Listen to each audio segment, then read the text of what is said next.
Alors, M. Pinard, merci de nous accueillir dans la caserne des pompiers d'Asbestos. C'est la semaine de prévention des incendies. On a un préventionniste avec nous. On est privilégié aujourd'hui. Vous avez sûrement quelques bons conseils à nous donner en cette période de l'année. Aujourd'hui, au moment de tourner, c'est froid, quelque chose de rare. Puis même, on annonce un -5 avec le facteur éolien cette nuit.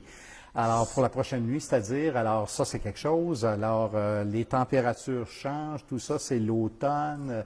Et en ce temps-ci de la saison, il y a des choses qu'il faut vérifier. Il faut s'assurer que tout est sécuritaire dans la maison.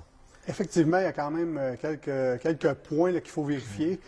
Tout d'abord, pensez à nos fameux avertisseurs de fumée. Ça, c'est toujours le point numéro 1, je pense, qu'il faut se rappeler. Changement d'heure s'en vient dans quelques semaines. Exactement. Donc, c'est important. On change nos piles, on vérifie nos avertisseurs pour être certain que c'est fonctionnel. Parce que c'est bien beau changer la pile, mais si c'est pas fonctionnel, ça ne sera pas avantageux pour nous autres. Donc, on vérifie ces deux choses-là.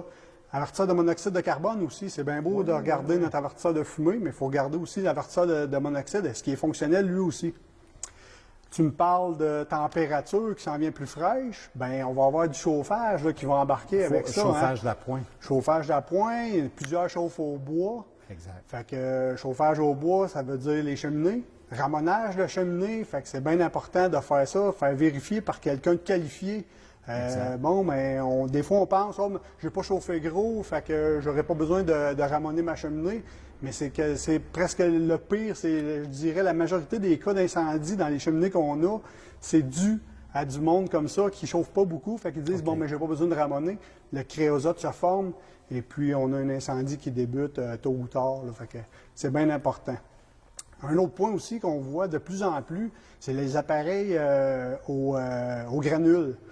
Les gens pensent qu'il n'y a pas d'entretien à faire avec ces machines-là, mais il y a de l'entretien. Fait que c'est important de vérifier avec des spécialistes, voir qu'est-ce qu'on doit faire pour tenir notre équipement là, sécuritaire. Là, parce qu'il y a des petits entretiens, il faut faire du nettoyage de ça aussi. On a de plus en plus d'incendies, des accumulations qui se font encore à ce niveau-là. Fait que c'est de vérifier ces petites choses-là. Il y a l'instincteur. Si on a un instincteur à domicile, y a-t-il des mesures ou des trucs à vérifier? Ou...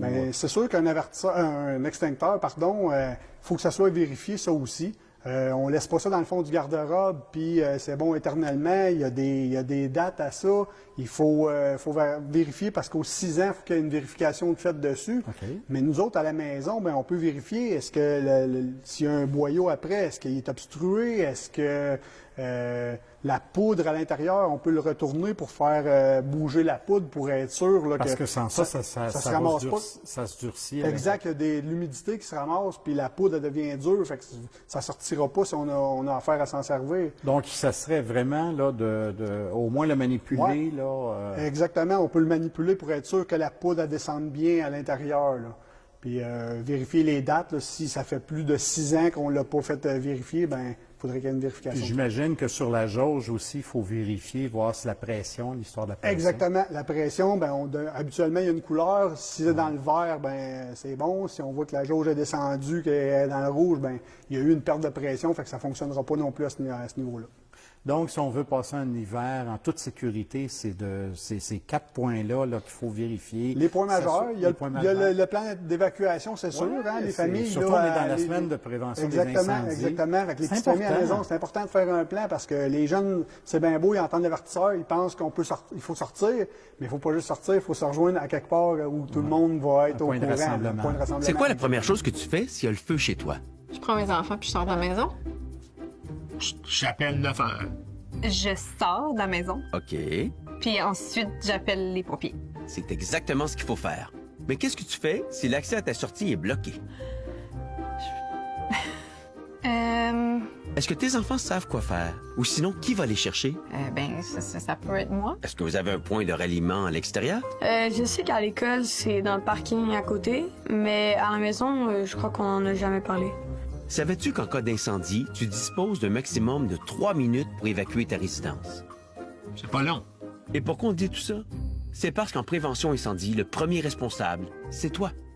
Et comme tu peux voir, il y a beaucoup de choses à penser quand tu veux faire un plan d'évacuation. Pour t'aider à faire le tien, va sur ce site pour trouver tous les détails. On a parlé tout d'abord, en premier lieu, des avertisseurs de fumée. Un avertisseur de fumée, c'est pas bon à vie. Il y a une date de péremption. Exactement. On regarde sur l'avertisseur, on a la date, habituellement la date de remplacement, qui est normalement au niveau de 10 ans. Alors ça, c'est important. Elle est inscrite. Très cette important, date-là. elle est toujours inscrite. C'est pas toujours à la même place. Des fois, c'est sur le boîtier. Des fois, c'est à l'emplacement où il y a la batterie. Fait qu'il faut vérifier comme il faut l'avertisseur pour être certain là, de trouver cette date-là. Là. La date qu'il faut soit remplacée. Ou des fois, c'est la date de fabrication. Donc, c'est D'accord. 10 ans après ça qu'il faut changer l'appareil. Quand on parle d'avertisseur de fumée, on ne met pas ça n'importe où dans la maison, là. Non, Il y a une façon de s'assurer que c'est à bonne place parce que ça va faire la bonne chose au cas où. Exactement. C'est certain qu'on veut en avoir au niveau des chambres, donc près des chambres à coucher. Pour ça, être certain que si les personnes sont couchées, ben ils vont être bien avertis. On va essayer de les mettre pas trop près des appareils de cuisson pour pas avoir des fausses détections, puis qu'à un moment donné, ben, la personne soit tentée de l'enlever justement. Puis, donc c'est ça, et au plafond majoritairement. Là. Et ça, je pense que la recommandation nous dit aussi un par étage. Ça se peut-tu ou c'est moins que Oui, c'est ça. On recommande minimalement un par étage. C'est sûr que s'il y a des chambres qui sont fermées, des choses comme ça, ben c'est bon d'en mettre un dans la chambre à coucher qui est fermée, même s'il y en a déjà un sur l'étage.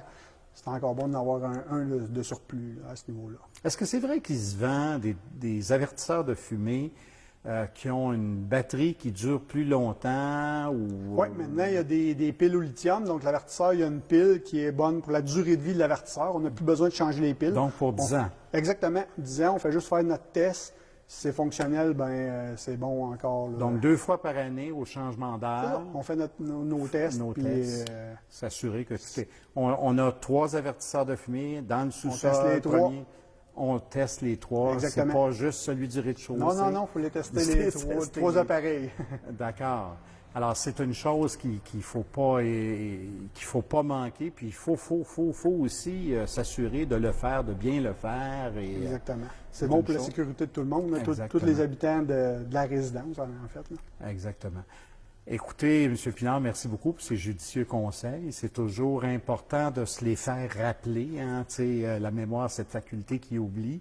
Alors, c'est toujours bon d'avoir ces petits conseils-là. Puis venant d'un préventionniste, c'est la meilleure personne pour nous donner les bonnes choses et les mises à jour. Ça me fait bien plaisir.